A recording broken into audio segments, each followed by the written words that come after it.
when the world's ending, as you know. Yeah. Well, I've got to say we are really, really excited that you're heading back to Australia for this tour, despite everything. So I was wondering if you could start off by telling us a little bit about how this has come about and how you feel about heading back to Australia. Yeah, like we had such a great time. It was there's something like that. Kind of all runs together for me. But yeah, when it was pitched to us from our booking agent, like, oh, they want you back, and I'm like, yeah, let's do it.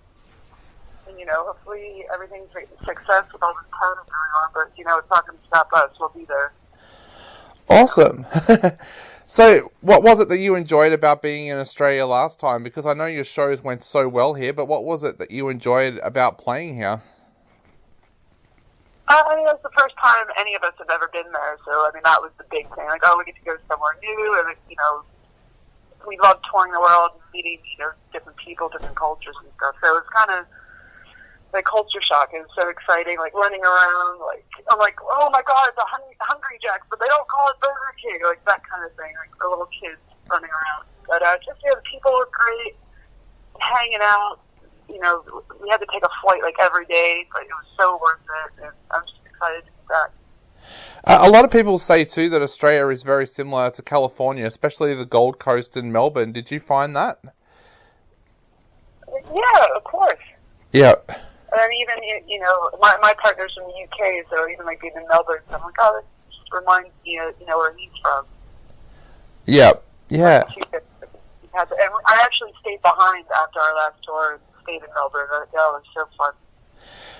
That was actually going to be my next question. Did you actually get a chance to have a little bit of a look around? Because I know with tours it can just be show, flight, but did you actually get a chance to stop and have a little bit of a look around? Yeah, and I stayed after, but some of the girls went out earlier to, New Zealand and running around Australia. So we definitely got some fun things in. Like, they went to hold the koalas and all that stuff. Went to Bon Scott's grave and all that cool stuff. Yeah. So, yeah, staying after, going to different shows, just hanging out with fans and stuff, that meant the world. So, Courtney, I was going to ask, you've been with the Iron Maidens now for just over a decade. What drew you to join the band in the first place? Oh, man, 10 years, that's scary. Thanks. Thanks for reminding me. I'm getting old now, man. Well, I left, I'm from Philadelphia originally. Music scene, when I was in my mid-teens was kind of lacking, hence why, me and my friends started a King Diamond tribute just for fun. But I was just kind of over it, so at 19, I gave my mother a week's notice and, backpack and a guitar, and I moved to California. And obviously, being foreign to California, no family, no friends, I literally, like, how am I going to survive? And it was the age of MySpace then. And I caught wind that this band that I've heard of, when I first started playing guitar, Maiden's like, oh, it's so cool, I'd love to do that thing kind of one day. And they needed a guitar player, so I auditioned, and, it was kind of the history from that. I was so lucky to find them at that time. Yeah, that was such a huge move for you, going from Philadelphia to California with no job or anything lined up. What was that like for you? Like, how big of a decision was that for you for your life? I mean, being as young as I was, right out of high school, it was terrifying. How am I going to survive? I don't know anyone. So they say you just get out there, you figure it out, find someone, couch surf, do that, all that kind of stuff, and just get your life together. If I didn't do that, I don't know where I'd be. I probably wouldn't even be a musician, Yeah. Sometimes you just have to take those risks. And I didn't, all you can do is fail, but you just get back up, and hopefully, I started off on the right foot. You mentioned earlier that when you were younger, you formed a King Diamond cover band. When did you discover Iron Maiden's music? Was it a band that you knew from a very early age? Yeah, my older brother, he was a huge, avid metal fan, and I would always steal his records and stuff when he was at work, and then get in a lot of trouble for it. But yeah, metal was always in my household, so it was just second nature to, fall in love with it. Yeah. What was it about Iron Maiden that made you fall in love with the music? Was there something that kind of set them apart from other bands for you? For me, around that time when I really, stuck my claws into them, it was Maiden, Priest, Pantera, it's all the heavy hitting bands. Metallica. I mean, Metallica was the reason I started playing. But for Maiden, it was the harmonies and, the epic 12-minute songs, and then me being Adrian, his tone really shaped how I approached the instrument and setting tone. Yeah. Yeah. Learning their music also to play for Iron Maidens, did that kind of change the way that you viewed their music or how you felt about their music? No. I mean, for me, I started playing at 15, so just being able to play one of their songs, it was so thrilling to me and just, springboarded me forward, like, oh, this is awesome. And it really opened up, like, okay, how do they write a song like this? It really taught me about song structure and what works, what doesn't work. Like, when do you solo, when do you not solo? Because you don't want to be that obnoxious guitar player just, wanking for 5 minutes. Like, they're really the masters of that, knowing what supports the song. And it really drew me into that whole world. Yeah.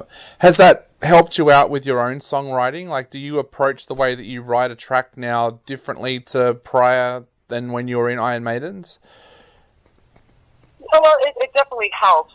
I mean, every musician, especially when they're going to do their own thing, you have it set in your mind, like, I want it to be like this, but sometimes, like, oh, something's missing, but then you go back as a reference and listen to what songs really get you excited and wanted you to play. And a lot of it was Maiden, like, well, how did they transition into a section? Is my song too long? Well, how would they do it, kind of thing.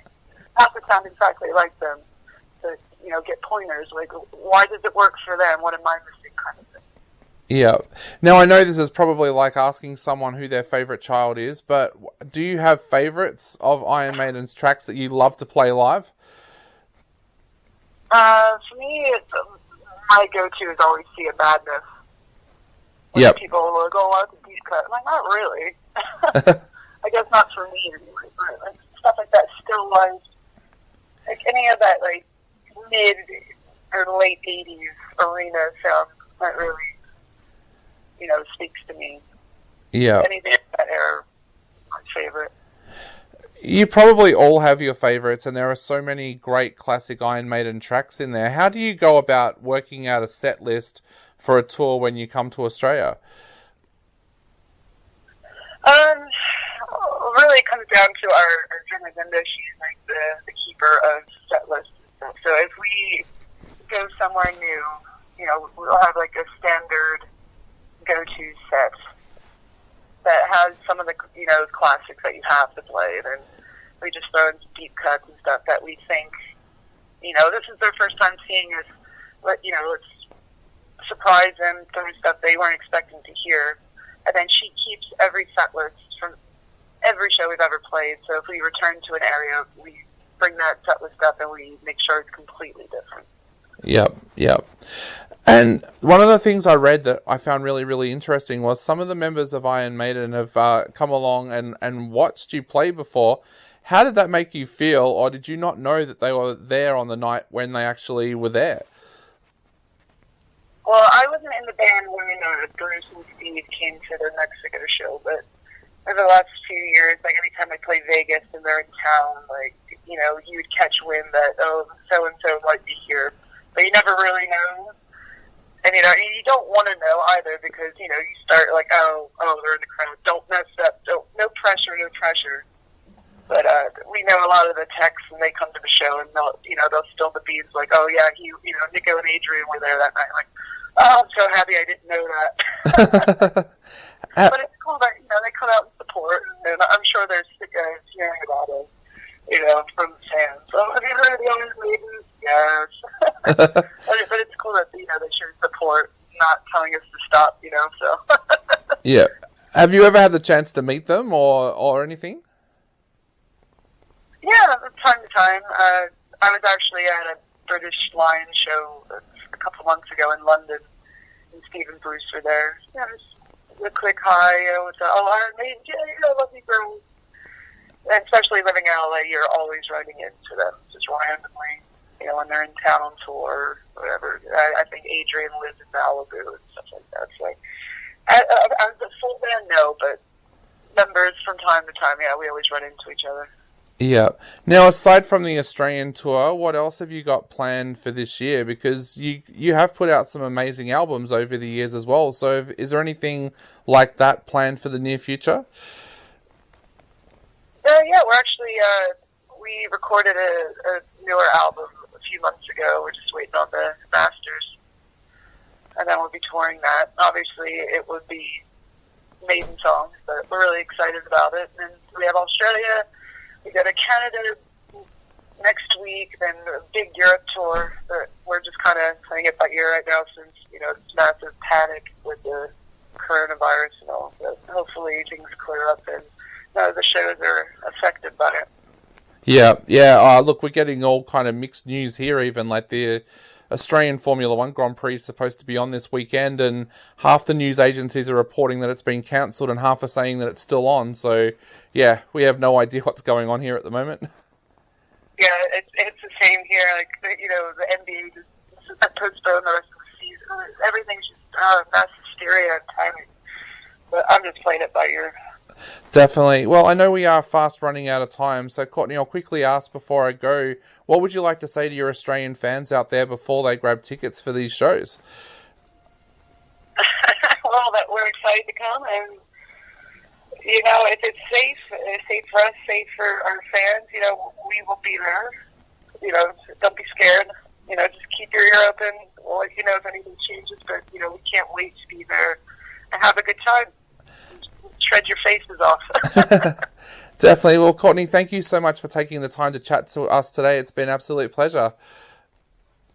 My pleasure. Awesome. Have a good night, and we'll see you in Melbourne very, very soon. All right. See you soon. Thanks, man. Okay. Thanks. Bye.